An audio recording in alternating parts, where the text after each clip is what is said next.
Welcome to EduSprint Academy. நம்ம இன்னைக்கு 10 February 2024 daily current affairs பார்க்க போறோம். ஸோ இன்னைக்கு நம்ம ஓவரால் கண்டென்ட்டா என்னென்ன பார்க்க போறோம்னு பார்த்தீங்கன்னா national news, international news, award news, appointment news, sports news, bank news and important data பார்க்க போறோம் நமக்கு. ஸோ நமக்கு இன்னைக்கான ஃபர்ஸ்ட் நியூஸாக என்ன இருக்குன்றது பார்த்தீங்கன்னா economical policy between UPA and NDA. அதாவது UPA அண்ட் NDAன்றது ஒரு நேஷனல் அலையன்ஸ் பார்ட்டிஸ். ஸோ NDAன்றது என்னன்னு பார்த்துக்கிட்டிங்கன்னா நேஷனல் டெமோக்ராட்டிக்கல் அலையன்ஸ். இந்த நேஷனல் டெமோக்ராட்டிக் அலையன்ஸோட ஹெட் யாருன்னு பார்த்தீங்கன்னா பிஜேபி தான். ஸோ பிஜேபி அண்ட் பிஜேபி கூட இருக்கிற அலையன்ஸ் பார்ட்டிஸை மொத்தமாக ஒரு பேர் வச்சு சொல்றதுன்றது NDA, national democratic alliance. So இதை வந்துட்டு யார் ஆரம்பிச்சிருக்காங்கன்னு பார்த்தீங்கன்னா நம்மளோட அடல் பிகாரி வாஜ்பாயும் அதுக்கப்புறமேட்டு LK அத்வானி, இவங்க ரெண்டு பேரும் சேர்ந்து 1998 ஆரம்பிச்சிருக்காங்க. அண்ட் UPAன்றது பார்த்துக்கிட்டிங்கன்னா யுனைடெட் ப்ராவிஷன் அலையன்ஸ். இது யார் ஆரம்பிச்சிருக்காங்கன்னு பார்த்தீங்கன்னா இந்தியன் நேஷனல் காங்கிரஸால் ஆரம்பிக்கப்பட்ட ஒரு ஆர்கனைசேஷன்.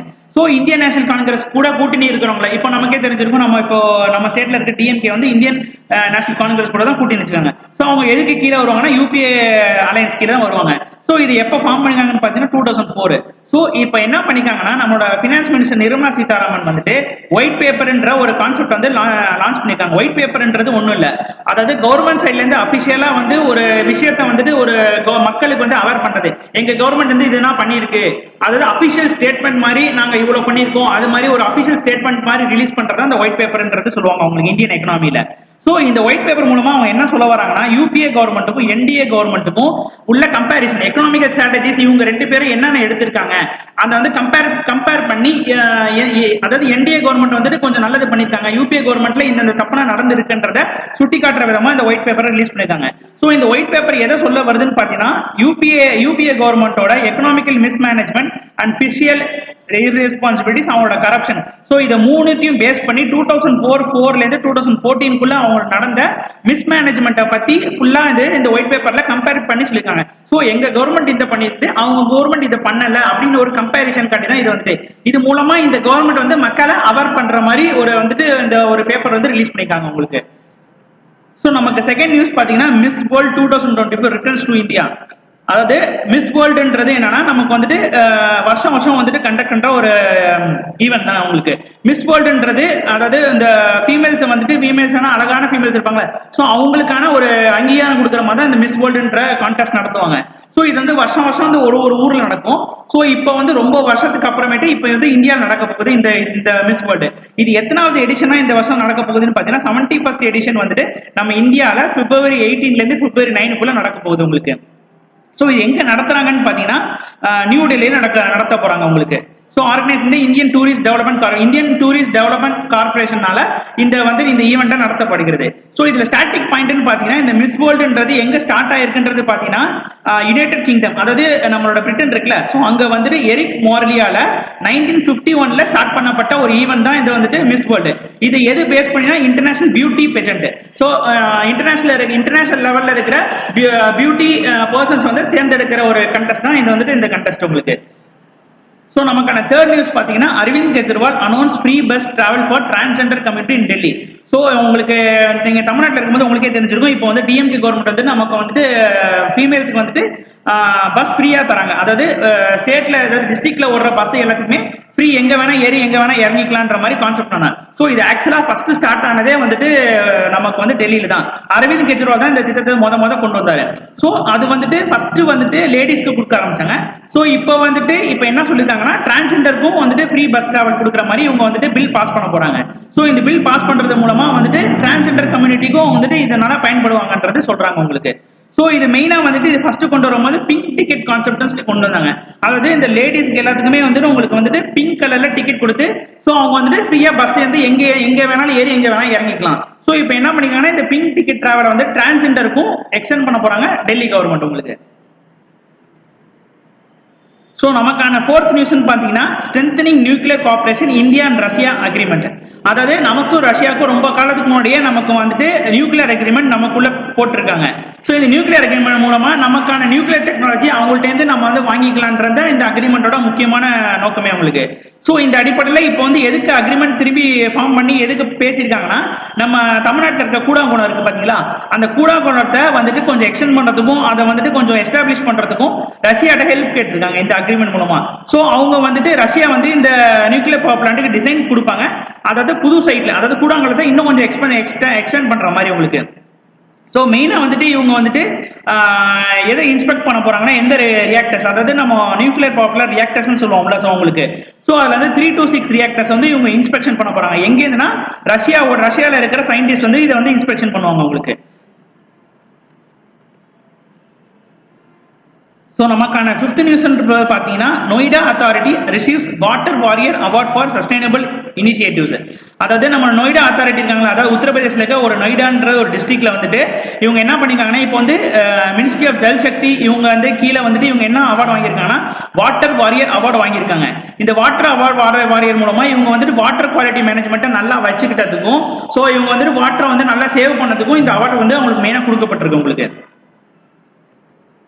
ஸோ நமக்கான 6th நியூஸ் பார்த்தீங்கன்னா Ravishankar Jha appointed managing director and CEO of LIC mutual fund asset management. LIC mutual ஃபண்டோட சிஇஓ அண்ட் மேனேஜிங் டைரக்டரா ரவி குமார் ஜாஹா வந்து இப்போ கரண்டா அப்பாயின்மெண்ட் பண்ணிருக்காங்க உங்களுக்கு.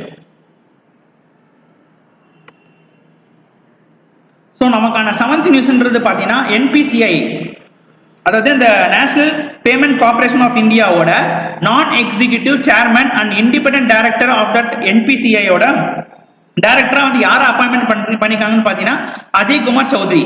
ஸோ இந்த என்பிசிஐன்றது ஒரு பேமெண்ட் பிளாட்ஃபார்ம் மாதிரி, அதாவது யூபிஐ வந்துட்டு இவங்க கீழே தான் இருக்காங்க உங்களுக்கு. ஸோ யூபிஐ டிரான்சாக்ஷன் பண்றோம்னா நம்ம ஜிபே, ஃபோன்பே, ஸோ யூபிஐயோட மெயின் அத்தாரிட்டி இவங்க தான் வந்து அதை மெயினாக வந்து மெயின்டைன் பண்றது. ஸோ இது வந்துட்டு எப்போ ஃபார்ம் பண்ணிக்காங்கன்றது பார்த்தீங்கன்னா 2007 செட்டில்மெண்ட் ஆக்ட் மூலமா இது வந்துட்டு இந்த என்பிசிஐல வந்து ஃபார்ம் பண்ணிக்காங்க. ஸோ ஆர்பிஐயோட settlement payment and settlement act மூலமா இந்த வந்துட்டு இந்த ஆர்கனைசேஷனை ஃபார்ம் பண்ணிருக்காங்க உங்களுக்கு. ஸோ நமக்கான 8th நியூஸ்ன்றது பார்த்தீங்கன்னா IFAB introduce blue card for sin bins in professional footballs. ஐஎஃபிஏன்றது என்னன்னா international football association of board. அவங்க என்ன பண்ணிருக்காங்கன்னா இப்போ ஆல்ரெடி ஃபுட்பாலில் வந்துட்டு எல்லோ கார்டு அண்டு ரெட் கார்டுன்னு ஒரு கான்செப்ட் இருக்குது. ஸோ எல்லோ கார்டுன்றது ஒரு வார்னிங் மாதிரி. ஸோ நீங்கள் கிரவுண்டில் வந்துட்டு நீங்கள் வந்து ஃபவுலோ ஏதோ வந்துட்டு ரூல்ஸை மீறி ஃபர்ஸ்ட் டைம் தப்பு பண்ணுறீங்கன்னா அப்போ உங்களுக்கு எல்லோ கார்டு தருவாங்க. ஸோ இந்த ரூலை நீங்கள் மறுபடியும் தப்பு பண்ணீங்கன்னா உங்களுக்கு எல்லோ கார்டு அனுப்பிச்சு கொடுத்து உங்களை வந்து மொத்தமாக வந்து கேம் அவுட்டை அனுப்பிச்சிடுவாங்க. ஸோ எல்லோ கார்டு கொடுக்கும்போது ஒரு வார்னிங் மாதிரி இருக்கும். ஸோ இந்த அடிப்படையில் புதுசாக வந்து ஒரு கார்டை வந்து இன்ட்ரோடியூஸ் பண்ணியிருக்காங்க. இந்த கார்டு வந்து எதுக்காண்டி இன்ட்ரோடியூஸ் பண்ணியிருக்காங்கன்றது பார்த்தீங்கன்னா the blue card will be utilized as a disciplinary tool specifically for dissent and financial fouls leading for temporary execution for a players to be sin bin. So இதில் என்ன சொல்ல வராங்கன்னா கருத்து வேறுபாடு மற்றும் இழந்த தவறுகளை இது பண்ணியிருந்தால் அந்த பிளேயருக்கு வந்து ப்ளூ கார்டு குடிச்சு அவங்க ப்ளூ கார்டு காட்டி அவங்க வந்து சின்பின்னுக்கு அனுப்பிடுவாங்க உங்களுக்கு.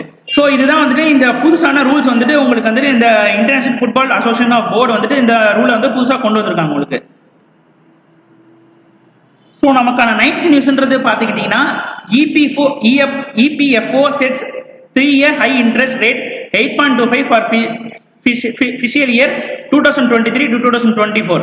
அதாவது நம்ம இபிஎஃப்ஓன்றது எம்ப்ளாய்மெண்ட் ப்ராவிடென்ட் ஃபண்ட் ஆர்கனைசேஷன். நமக்கு வந்துட்டு இப்போ ஒர்க் பண்றோம்னா பிஎஃப் பண்ணோம்னா பிடிப்பாங்கல்ல. ஸோ இந்த பிஎஃப் பண்ணனா எல்லாமே இவங்ககிட்ட தான் இருக்கும். ஸோ இவங்க அதை பிடிச்சி அதுக்கான இன்ட்ரெஸ்ட் ரேட் போட்டு அதுக்கு வந்துட்டு இன்ட்ரெஸ்ட் கொடுத்து அந்த அக்கௌண்ட்ல சேவ் பண்ணிட்டே வருவாங்க. ஸோ இந்த இன்ட்ரெஸ்ட் ரேட்டுக்கான ரேட்டை வந்து இன்க்ரீஸ் பண்ணிருக்காங்க. எதுலேருந்து பார்த்தீங்கன்னா 8.15 முன்னாடி கொடுத்துட்டு இருந்தாங்க, இப்போ 8.15லேருந்து 8.25 வந்து இன்க்ரீஸ் பண்ணிருக்காங்க. ஸோ இந்த இபிஎஃப்ஓன்ற ஆர்கனைசேஷன் வந்து எதுக்கு கீழே வரும்னு பார்த்தீங்கன்னா labour and employment ministry Bhupender Yadav கீழே தான் இந்த மினிஸ்ட்ரி வருது. ஸோ இது 235வது meeting central board of trustees இந்த மீட்டிங்ல தான் இந்த இன்ட்ரெஸ்ட்டை வந்து டிசைட் பண்ணிருக்காங்க. ஸோ இப்போ பார்த்துக்கிட்டிங்கன்னா இபிஎஃப்ஓன்றது வந்துட்டு எப்படி ஃபார்ம் பண்ணிக்காங்கன்றது பார்த்தீங்கன்னா parliament as a bill number 15ல 1952ல ஃபார்ம் பண்ணிக்காங்க. ஸோ இந்த இபிஎஃப்ஓன்றது ஃபுல் அண்ட் ஃபுல்லி ஒரு எம்ப்ளாயி சம்பந்தப்பட்ட ஒரு ஆர்கனைசேஷன். ஸோ ஒரு எம்ப்ளாயோட வெல்பீயிங்க்கும் அந்த வந்து அவங்களோட பணத்தை வந்துட்டு டபுள் பண்ணி தரத்துக்கும் ஃபியூச்சருக்கான ஒரு இன்ட்ரெஸ்ட் பேங்க் மாதிரி இது வந்து செயல்படுது உங்களுக்கு. ஸோ அவங்களுக்கான அக்கௌண்ட்ல ஆட் ஆகிற இன்ட்ரெஸ்ட்ல வந்து இப்போ வந்து இன்க்ரீஸ் பண்ணிருக்காங்க இந்த ஒரு வருஷத்துக்காண்டி 2023லேருந்து 2024 வரைக்கும். ஸோ நமக்கான 10th நியூஸ்ன்றது பார்த்துக்கிட்டிங்கன்னா SBI market capitalisation hits 6 lakh crore second PSU to achieve this milestone. அதாவது எஸ்பிஐன்றது ஒரு பப்ளிக் செக்டர் ஆர்கனைசேஷன் தான். ஸோ இந்த அடிப்படையில் இந்த எஸ்பிஐ வந்துட்டு இப்போ வந்துட்டு பிஎஸ்சின்றது ஒரு பொதுத்துறை நிறுவனம் சொல்லுவாங்க. ஸோ அவங்களே வந்து தனியாக வந்துட்டு ஒரு பிரைவேட் மாதிரி அவங்களே வந்துட்டு அவங்க ஃபண்ட்ஸை வந்துட்டு வெளியே சேல் பண்ணி நிறையா வந்து இது பண்ணிக்கலாம். ஸோ இந்த அடிப்படையில் அவங்களோட எஸ்பிஐயோட மார்க்கெட் கேபிடலேஷன் வந்துட்டு 6 லட்சத்தை தாண்டி இருக்குது. ஸோ இது வந்து இவங்க வந்து second BSc to achieve this. இதில் ஃபர்ஸ்ட் முறையாக வந்து இந்த 6 லட்சம் தாண்ட வந்துட்டு ஆர்கனைசேஷன் யாருன்னு பார்த்தீங்கன்னா எல்ஐசி தான் உங்களுக்கு. ஸோ இதில் முக்கியமான பாயிண்ட்னு பார்த்தீங்கன்னா ஃபர்ஸ்ட் இப்போ வந்து கவர்மெண்ட்ல வந்து உங்களுக்கு கவர்மெண்ட் எக்ஸாம்ஸ் லைக் பேங்க்ல வந்து எப்படி கேட்பாங்கன்னா first organisation to achieve first organisation BSC to achieve 6 lakhs mile ஸ்டோன்ன்றது கேட்டாங்கன்னா எல்ஐசி. செகண்டா யாருன்னு பார்த்தீங்கன்னா இப்போ எஸ்பிஐ வந்திருக்காங்க உங்களுக்கு. ஸோ நமக்கான 11வது கரண்ட் அஃபேர்ஸ் பார்த்தீங்கன்னா world pulse day is observed on February 10th each year to raise awareness about the importance of the pulse in sustainable agriculture and nutrition. அதாவது உலகத்திலேயே இந்த நாள் அதாவது February 10th தான் வந்துட்டு வேர்ல்ட் பல்ஸ் டேவா கொண்டாடுறாங்க. இந்த டே மூலமா என்ன சொல்றாங்கன்னா பல்சஸ் அதாவது தானிய வகைகள் சொல்லுவாங்க உங்களுக்கு like beans peas and chickpeas இந்த மாதிரி தானிய வகைகளுக்கு வந்துட்டு இம்பார்ட்டன்ஸ் கொடுக்கணும். அக்ரிகல்ச்சர்ஸ்ல இந்த ப்ராடக்ட்டும் இம்பார்ட்டன்ஸ் கொடுத்து இதை வந்து ப்ரொமோட் பண்ணணும். இப்போ பார்த்துக்கிட்டீங்கன்னா இந்த பல்சஸ்ல தான் அதிகமான விட்டமின்ஸ் அண்ட் ப்ரோட்டீன்ஸ் தான் அதிகமாக இருக்குது. ஸோ இது மூலமா நம்ம வந்துட்டு உலகம் ஃபுல்லா இதை வந்துட்டு ப்ரொமோட் பண்ணா உலகத்தில் இருக்கிற நியூட்ரிஷன் டிஃபிஷியன்சி நம்ம குறைச்சி நம்ம வந்து ஒரு நல்ல ஹெல்த்தியான ஒரு லிவிங் பீங் நம்மளால வாழ முடியும். So every year February 10th வந்துட்டு வேர்ல்ட் பல்ஸ் டேவா இந்த டேவை அறிவிச்சு ஸோ அந்த டே அன்னைக்கு வந்து இவங்க வந்துட்டு ஒரு அவேர்னஸ் கிரியேட் பண்றாங்க. ஸோ பல்சஸ்ல சாப்பிட்றதுனால நமக்கு எவ்வளவு பெனிஃபிட்ஸ், ஸோ அக்ரிகல்ச்சர்ல இதை எப்படி இம்ப்ரூவ் பண்ணலாம் அப்படின்ற மாதிரி உங்களுக்கு வந்து சொல்றாங்க. ஸோ இன்னைக்கான கரண்ட் அஃபேர்ஸ் அவ்வளவுதான் உங்களுக்கு.